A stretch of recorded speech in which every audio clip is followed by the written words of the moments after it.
Good morning વિદ્યાર્થી મિત્રો. ભાઈ ધોરણ 11 માં લાસ્ટ ટાઈમ આપણે ભણતા હતા યુનિટ 3 અને યુનિટ 4 અને એમાં યુનિટ 1 ચાલુ છે, માઇન્ડ બોડી એન્ડ મેડિસિન. ભાઈ લાસ્ટ ટાઈમ આપણે ભણી ગયા હતા કે ભાઈ લેવલ ઓફ આયુર્વેદિક હીલિંગ, કઈ રીતે આયુર્વેદ ભાઈ આપણને તંદુરસ્ત કરવામાં મદદ કરે છે. તો એના જે 4 મુદ્દા હતા એમાંથી 2 મુદ્દા આપણે લોકો ભણી ચૂક્યા હતા, જે કાલે આપણે સમજી ચૂક્યા હતા. ચાલો ચોપડીમાં ધ્યાન આપો. ભાઈ આજે જોઈશું આપણે એનો ત્રીજો મુદ્દો, જેને કહેવાય લાઈફ ઇન્હેન્સમેન્ટ. ભાઈ લાઈફની અંદર હંમેશા મોજ મજા અને જલસા કરો. ભાઈ જો તમે જેટલું લાઈફને જીવશો, આનંદમાં રહેશો, ભાઈ એટલી તમને બીમારી આવવાની જ નથી. પણ તમે જેટલું લાઈફને સ્ટ્રેસમાં, ચિંતામાં અને તમે ભાઈ એને દુખી પસાર કરશો તો યાદ રાખજો તમારામાં બીમારી આવવાની જ છે. તો વિદ્યાર્થી મિત્રો, ચાલો આયુર્વેદ કહે છે the third level of treatment is a life enhancement therapy. ભાઈ હંમેશા જીવનમાં ખુશ રહેવું, મોજ મજા કરવી. એટલા માટે તમે જો અમુક ઉંમર થાય ને તો લાફિંગ ક્લાસમાં ભાઈ પેલા દાદા દાદી બધા જોડાઈ જાય, કારણ કે જીવનમાં કશું રહ્યું જ નહીં. હવે હસે કઈથી? તો એમને ભાઈ જુઓ આર્ટિફિશિયલ હસાવવામાં આવે છે, ખુશ રહેવાનું શીખવાડવામાં આવે છે કે જેથી શરીરની તંદુરસ્તી જળવાય. એટલે તમે જેટલું બી ખુશ રહો, મજામાં રહો અને જેટલા હસતા રહેશો ને ભાઈ આપણા શરીરના બધા અવયવ એટલા તંદુરસ્ત રહેશે. which aim at improving our vitality. ભાઈ એવું કહેવાય છે મોજ મજા રહેવાનું રીઝન એવું છે કે ભાઈ તમે જેટલા ખુશ રહો ને તો તમારી એટલી શક્તિમાં વધારો થાય. and enabling us to live longer. અને યાદ રાખજો તમારા શરીરમાં ક્ષમતામાં વધારો થાય, સશક્તતા.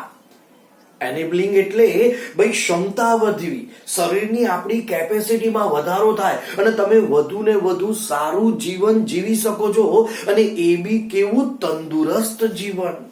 It does not merely prevent disease. યાદ રાખજો, જો તમે જીવનમાં બહુ ખુશ રહેશો ને તો ફક્ત એકલી બીમારી રોકે એવું નહીં. ભાઈ આ થેરાપી, મજા મોજ થેરાપી એવી છે કે બીમારીઓને તો રોકી દે છે.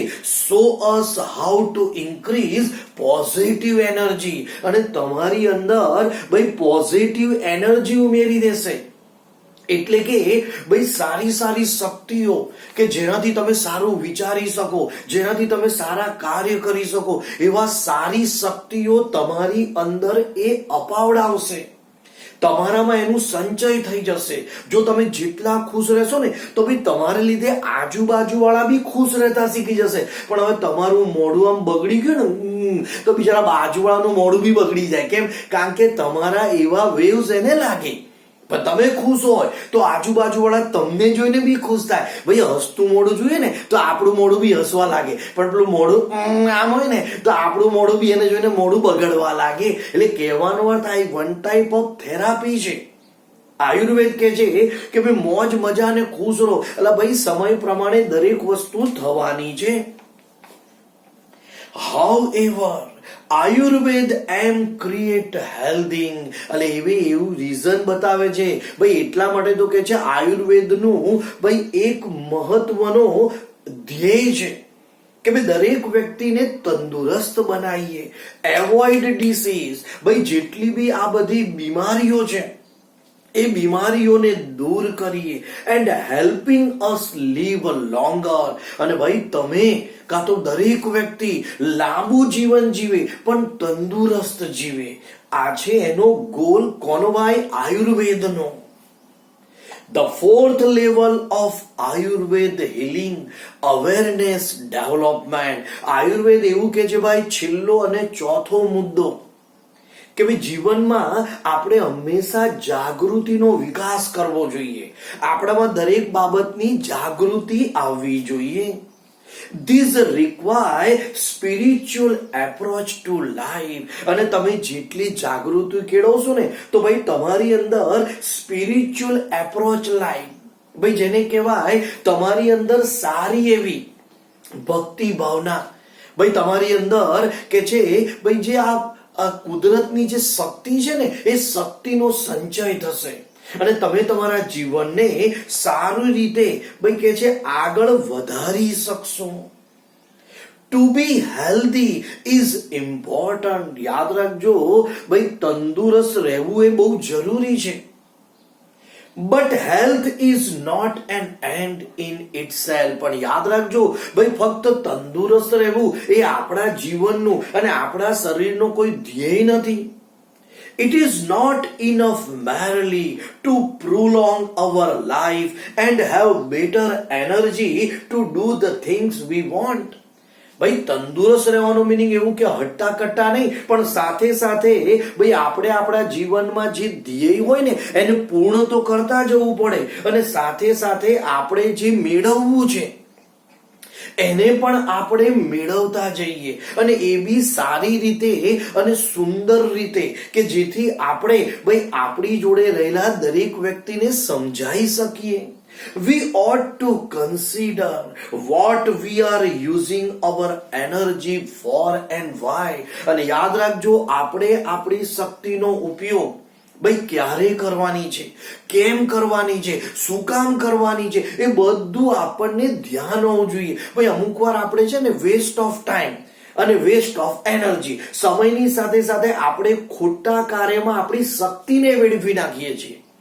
તો એના કરતા ભાઈ એવું કહેવાય સારામાં વેડવો, જેમ કે સ્પિરિચ્યુઅલ, તમે આધ્યાત્મિક શક્તિ મેળવો એટલે કે મેડિટેશન કરો, ભાઈ તમે ધ્યાન ધરો. આ બધું કરવાથી તમારી અંદર ભાઈ સારામાં સારી આધ્યાત્મિક શક્તિ માઇન્ડમાં મળશે, બોડીમાં એ શક્તિનો સંચય થશે અને તમે ધારો એ કામ સારું કરી શકશો. The quality of awareness is the real fruit of all that we do. યાદ રાખજો ભાઈ જાગૃતિ પણ કેવી જાગૃતિ કહેવાય? Quality of awareness. ભાઈ આપણામાં સારી વસ્તુની જાગૃતિ હોવી જોઈએ, આપણને દરેક બાબત સારી સારી ખબર હોવી જોઈએ.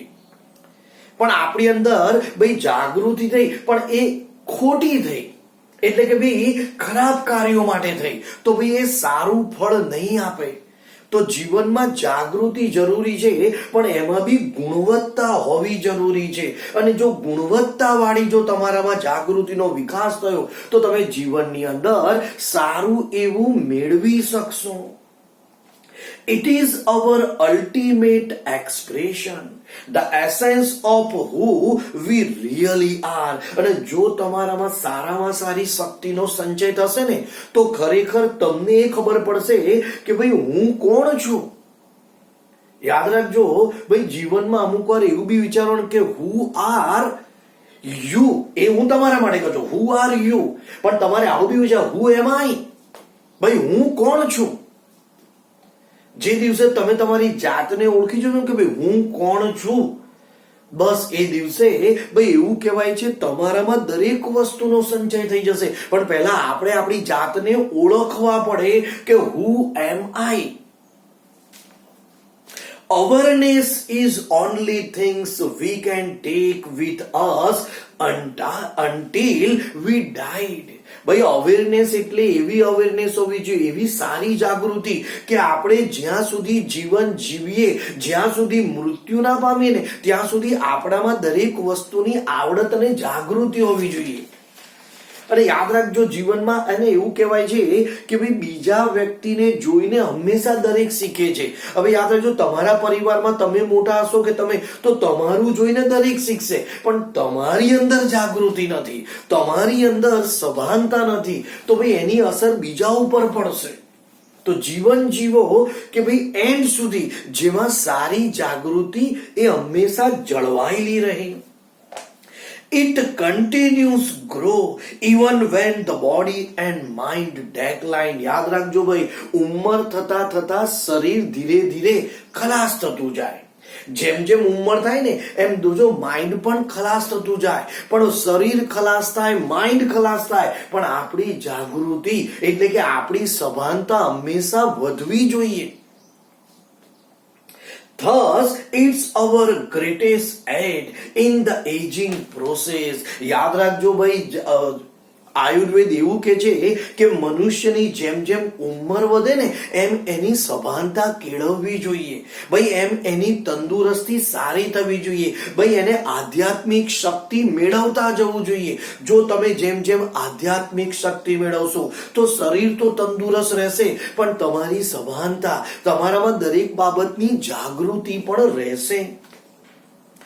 This is the ultimate goal of Ayurved. તો આયુર્વેદનું એક જ મંતવ્ય, એક જ ધ્યેય છે કે ભાઈ મનુષ્ય જેમ જેમ એની ઉંમર વધતી જાય ને એમ એની અંદર સારી સભાનતા આવતી જાય, જેથી અમુક ઉંમર સમય પછી ભાઈ લોકો એને ગાંડા નાખે. અમુક વાર કે ભાઈ આની તો ઉંમર થઈ ગઈ, સઠિયાઈ ગયો છે. એટલે પણ ભાઈ કેમ ખબર છે, એ એવું એટલા માટે બોલે છે કે ભાઈ તમારામાં સભાનતા ઘટી ગઈ. તો ભાઈ અત્યારથી તમે આ બધું યોગ અને આધ્યાત્મિક શક્તિ મેળવો કે ભાઈ લોકો તમને પૂછે. તમારામાં એટલી જ્ઞાન હોવું જોઈએ કે તમે બીજાને જ્ઞાન આપી શકો. એ આયુર્વેદ અને યોગ કે છે કે તમે આ બધું જ્ઞાન મેળવો. Which aim at releasing us from all sorrow and suffering. ભાઈ તમે એટલું સારું જ્ઞાન મેળવો, એટલું સારી આધ્યાત્મિક શક્તિ મેળવો અને તમે આયુર્વેદમાં એટલી જાગૃતિ, સભાનતા કેળવો કે ભાઈ જેમ જેમ તમારી ઉંમર થાય ને તો તમારા દુઃખ તો દૂર થાય, પણ તમારી કોઈ તકલીફ પણ આવવી જોઈએ નહીં. દુઃખ તો દૂર, પણ શારીરિક તકલીફો પણ દૂર થઈ જાય. True awareness is the ultimate cure of all psychological disorder. અને યાદ રાખજો, જો સારી સભાનતા હશે ને, સાચી સભાનતા હશે તો કદી તમને સાયકોલોજીકલ, માનસિક બીમારીઓ જ નહીં હોય. કેમ કે માનસિક બીમારી એ આપણી ભાઈ સભાનતા ન હોવાને કારણે થાય છે. વારંવાર ગુસ્સે થઈ જવું, શોક કરવું. ભાઈ આપણે શું કરીએ ખબર છે, વારંવાર દિમાગને વિચાર, એટલે પણ ભાઈ દિમાગને એટલું બધું શું કામ વિચારવા દઈએ કે જેનાથી આપણી સભાનતા ના કેળવાય. તો આયુર્વેદ કે છે કે ભાઈ જેમ બને એમ છે ને તમે સાચી સભાનતા મેળવશો ને તો ઓટોમેટિકલી તમારી સાયકોલોજીકલ, માનસિક બીમારીઓ દૂર થઈ જશે. But to understand it, we must first look into the mind and its function. પણ યાદ રાખજો ભાઈ, એવું કહેવાય છે સાચી સભાનતા એ તમારા માઇન્ડ, મન એમાં આવવી જોઈએ. જ્યારે મનમાં અને કે છે મગજમાં સાચી સભાનતા આવશે ને તો ભાઈ મન અને મગજમાં સાયકોલોજીકલી બીમારી હોય છે. એનું ઘર કયું તો કે મન અને મગજ. જે આપણે જેને કહીએ ભાઈ આપણને માનસિક બીમારી છે, તો માનસિક બીમારી દૂર કરવા માટે મન અને મગજને ખાલી કરવા પડે અને મન અને મગજને ભાઈ એવા સુંદર બનાવો કે કોઈ જાતની બીમારીઓ એમાં રહી શકે નહીં. We had better start from where we are. ભાઈ આપણે જન્મ્યા ને ત્યારે આપણને કોઈ જાતની બીમારી નથી, જ્યારે આપણું મગજ બી એટલું સુંદર હતું. અને જો તમે જન્મ્યા ત્યારે આપણે રમતા હતા, રડતા હતા, ગમે તે કરતા, પણ આપણે કદી કોઈ મગજનું ટેન્શન લીધું ના બચપનમાં તમે. પણ જે દિવસથી તમે તમારી બુદ્ધિનો ઉપયોગ કરવા લાગ્યા, તમારી માઇન્ડનો ઉપયોગ કરવા લાગ્યા અને પછી બધું ખોટું ખોટું વિચારવા લાગ્યા ને, એટલા માટે માનસિક બીમારી થાય છે. આ દુનિયામાં માનસિક બીમારી એટલા માટે થાય કે માણસ છે ને પોતાના મગજનો વધુ પડતો ઉપયોગ કરે. ભગવાન કહેલા મેં તને મગજ આપ્યું છે પણ છે ને એનો ઉપયોગ વ્યવસ્થિત જગ્યા પર કર. વધુ કર એનો વાંધો નહીં, પણ વ્યવસ્થિત જગ્યા ઉપર. પણ આપણે છે ને મગજનો ઉપયોગ વધારે કરીએ, પણ કેવું ખબર છે, જેમાં આપણને તકલીફ થાય ને એ જગ્યા ઉપર. એટલા માટે આપણને માનસિક બીમારીઓ છે.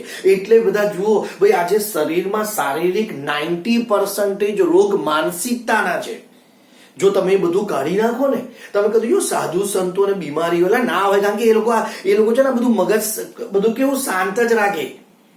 એમને કોઈ જાતનો શોખ ના હોય કે એમને કોઈ આવું ના હોય. કેમ? કારણ કે એને મગજની અંદર ખાલી સ્પિરિચ્યુઅલ શક્તિ, જે લોકો ખાલી આધ્યાત્મિક સેવા જ કરતા હોય એટલે એમને પણ આ સામાજિક જીવનમાં, સંસારમાં શું હોય, દરેક બાબતની તકલીફ. આને આ કર્યું, પેલાને આ કર્યું, પેલું ફલાણું કર્યું, અને પછી એને માનસિક બીમારીઓ થાય.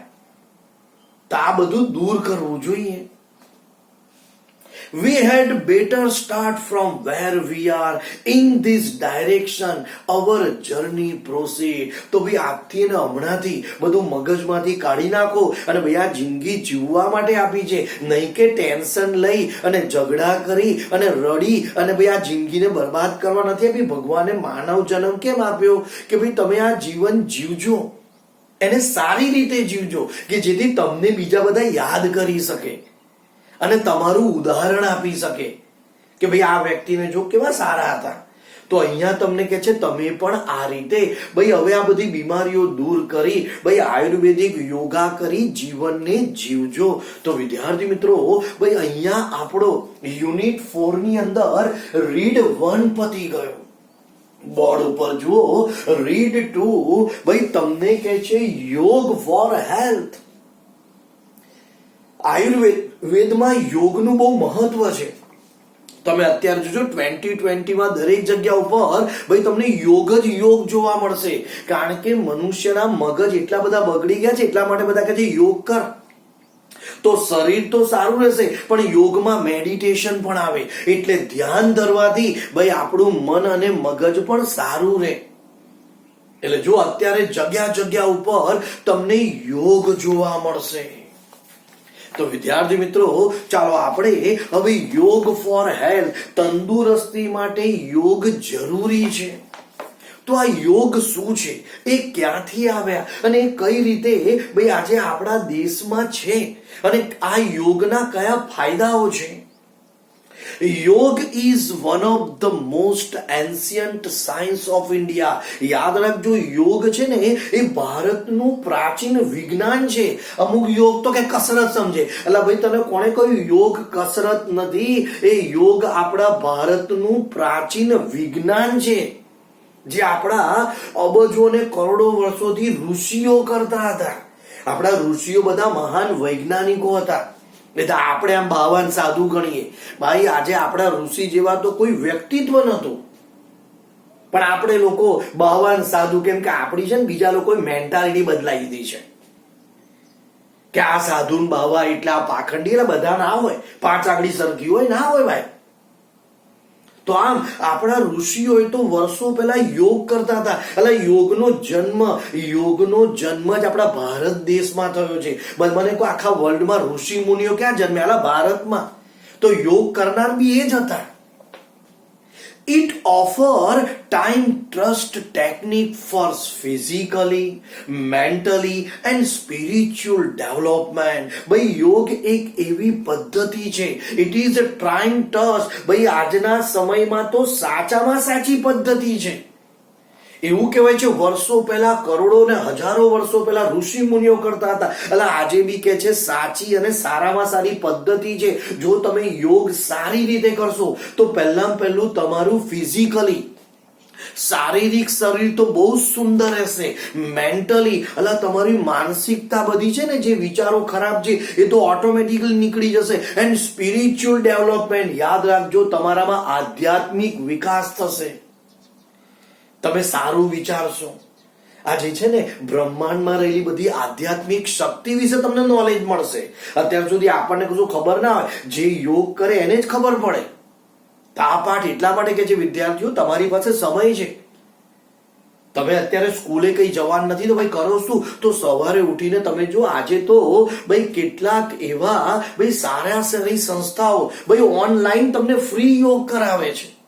તો અડધો કલાક ભાઈ તમે યોગને શીખો અને જો શીખ્યા પછી તમે જોજો ભાઈ તમારી કેટલી શક્તિમાં વધારો થશે. It constitute an important aspect of human life. યોગ છે ને માનવ જીવનનું બંધારણ ઘડે છે. ભાઈ આપણા જીવનની અંદર હવે મને તો બહુ ખાસ યોગ વિશે નોલેજ નથી, પણ એવું કહેવાય છે જેમ આપણા શરીરના મુખ્ય 3 ભાગો છે ને, યોગની અંદર પણ કેટલાક આપણા શરીરમાં રહેલા ભાઈ કેટલાક કે છે અંગો છે. આ બધા અંગોને જાગૃત કરવા પડે. આપણી શરીરની અંદર ભાઈ યોગ રીતે એવું કહેવાય અલગ અલગ ભાઈ આપણા શરીરમાં એવા યંત્ર છે. એ બધા જ યંત્ર ભાઈ જો તમે જાગૃત કરી દો ને તો જીવનમાં તમે ધારો મેળવી શકો. પણ એના માટે યોગ શક્તિ બહુ જરૂરી છે. તો ભાઈ આ યોગ છે ને એ મનુષ્ય જીવનનું ભાઈ એક મોટું બંધારણ છે. It's considered to be a science, અને એટલા માટે તો યોગને વિજ્ઞાન તરીકે ઓળખાય છે. As ancient the human race, ભાઈ એવું કહેવાય છે પ્રાચીન માનવ જાતિ છે ને ભાઈ યોગ કરતી હતી, અને એ લોકો યોગને વિજ્ઞાન કહેતા હતા. આ કોઈ યોગ કસરત બસરત નથી. અમુક જનતા કે યોગા એટલે કસરત. અલા, યોગ એ પ્રાચીન વિજ્ઞાન છે. આપણા ઋષિ મુનિઓ હજારો વર્ષો પહેલા ધ્યાન ધરતા હતા, યોગ કહેવાતું હતું.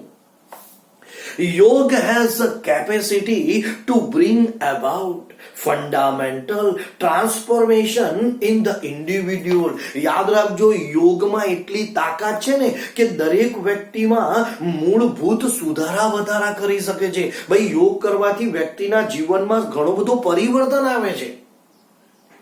યોગ કરવાથી ભાઈ કે છે આધ્યાત્મિક શક્તિ વધે, અને આધ્યાત્મિક શક્તિ વધે ને એટલે માનવ જીવનનું પરિવર્તન થાય. તો યોગ પણ એવું કે છે આજે દરેક વ્યક્તિના મૂળભૂત બંધારણો, મૂળભૂત આધારમાં કે છે બહુ મહત્વનું ભાગ ભજવે છે. તો યોગ કરવો જોઈએ. તો વિદ્યાર્થી મિત્રો, આજે આટલું ઇનફ છે. આગળ ફરી ભણીશું. રિવિઝન કરો, વાંચતા રહો. Okay, C you on next.